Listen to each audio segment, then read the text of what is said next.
Hello জনগণ, কেমন আছেন সবাই? আশা করি ভালো আছেন। সকাল সকাল বের হয়ে গেলাম, একটা ক্লায়েন্ট মিটিং আছে বনানীতে। যে কারণে আসলে সকাল সকাল বের হওয়া। এখন ঘড়িতে বাজে 8:30।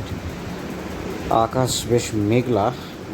খুব দ্রুত হয়তো বা বৃষ্টি নামবে, তো তার আগেই আমাকে বেসিক্যালি ক্লায়েন্টের কাছে চলে যেতে হবে, আদারওয়াইজ পুরো ভিজে যাব এবং মিটিংটাই বরবাদ হয়ে যাবে। তো যাই, আমার কলিগ মইনুল সেখানে আমার জন্য অপেক্ষা করতেছে। কি হইলো আমার গাড়ির? বুঝলাম না।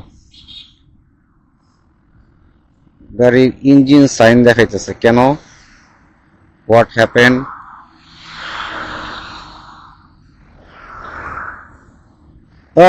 মাঝ রাস্তায় গাড়ি আটকে গেছে, এখন ইঞ্জিন সাইন দেখাচ্ছে। কি হইলো একটু দেখতে হবে। হঠাৎ করে ইঞ্জিন সাইন দেখাইলো কেন? আহ,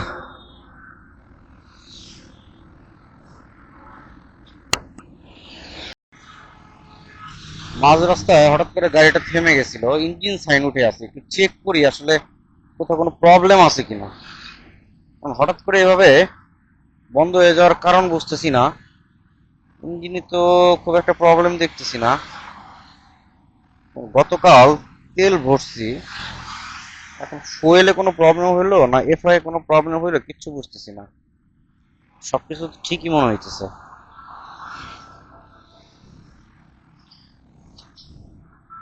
সবকিছু তো ঠিকই মনে হচ্ছে, কিন্তু ইঞ্জিন সাইন উঠে আছে। কি হইলো? ইমার্জেন্সি সার্ভিস সেন্টারে নিয়ে যেতে হবে, আদারওয়াইজ কি প্রবলেম হচ্ছে সেটা আসলে আইডেন্টিফাই না করে বাইক চালানোটা খুব রিস্ক হয়ে যাবে। তো সার্ভিস সেন্টারে যাই, কিছু করার নাই। সকাল সকাল একটা বাগড়া, মাসের শেষ, ঝামেলায় পড়ে গেলাম। দেখা যাক কি হয়। সার্ভিস সেন্টারে যাই। বাইকটা সার্ভিস হয়তো বা ঠিক হয়ে গেছে, দেখি কি অবস্থা। সাগর ভাই কি বলে? ভাই, তেল কখনো ফুল ভরবেন না। আচ্ছা, এখানে যা করবে তার থেকে 2 লিটার তেল ভরবেন। ওকে। তেলের কারণে প্রবলেমটা হয়েছে, ফুল ভরার কারণে? গ্যাস নিতে পারে না, আচ্ছা, অক্সিজেন নিতে পারে না। বুঝতে পারছি। আর এটা হ্যাঁ, মাঝে মধ্যে খুলবেন, হ্যাঁ। 2 দিন পর পর খুলবেন। তাহলে কিন্তু এটা জ্যাম বাজে যাবো, লক খুলতে পারবেন না। আচ্ছা, আচ্ছা। WT-40 দিয়ে আমি মাঝে মাঝে ওয়াশ করি। ওয়াশ করেন কিন্তু মাঝে মধ্যে খুলবেন। খুলতে হবে, বুঝতে পারছি। থ্যাংক ইউ সাগর ভাই। একটা সাগর ভাই হোন্ডা সেলস পয়েন্টের খুব দ্রুত সমস্যার সমাধান করে দিল।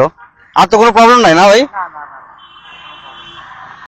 আলহামদুলিল্লাহ, আমার প্রবলেমটা ঠিক হয়ে গেছে। আসলে গতকাল ফুল ট্যাঙ্ক তেল ভরার কারণে আসলে ইঞ্জিনটা বেসিক্যালি মানে ব্রিথ নিতে পারতেছিল না। তো সার্ভিস সেন্টার থেকে যেটা বললো যে কখনোই আসলে এইভাবে ফুল ট্যাঙ্ক ইঞ্জিন এই গরমের সময় ভরবেন না, কারণ আপনি চালাতে চালাতে এবং প্রচণ্ড হিটে ভিতরে গ্যাস জমে যায়। তো গ্যাস জমে যাওয়ার কারণে ইঞ্জিন আর ব্রেথ নিতে পারে না। যে কারণে এফআই যে গাড়িগুলো আছে সেই গাড়িগুলো কিছুটা প্রবলেম দেখা দেয়। তো তেমন কোনো মেজর প্রবলেম না, এবং সার্ভিস সেন্টারে সাগর ভাই যিনি খুবই একজন এক্সপিরিয়েন্স টেকনিশিয়ান, খুব দ্রুত আমার প্রবলেমটা সলভ করে দিল। এবং উনি বলে দিল যে মাঝে মাঝে আপনি ট্যাঙ্কের যে মুখটা আছে মুখটা খুলে রাখবেন, যাতে গ্যাসগুলো বের হয়ে যায়।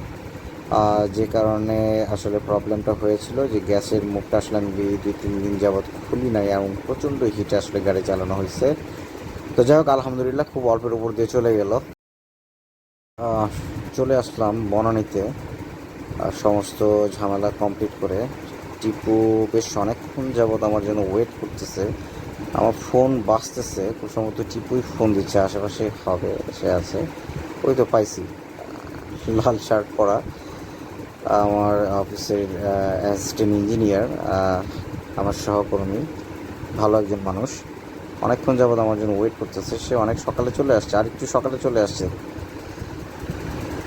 তো এখন দুজন মিলে একটু ডিসকাস করতে হবে আসলে বাইক পার্কিংটা কোথায়, কারণ বাইক পার্কিংয়ের কোনো অপশন এই জায়গায় দেখতেছি না। চারপাশে গাড়ি, ভ্যান, আর বাইরে পার্কিং করা মানে একটা আলাদা টেনশন কাজ করে। কারণ ইদানিং যেভাবে আসলে বাইক চুরি হচ্ছে, তো দেখি কোথায় পার্কিং করা যায়, একটা জায়গা খুঁজতে হবে, আদারওয়াইজ খুব রিস্ক হয়ে যায়। আশা করি পেয়ে যাবো ইনশাল্লাহ খুব দ্রুত।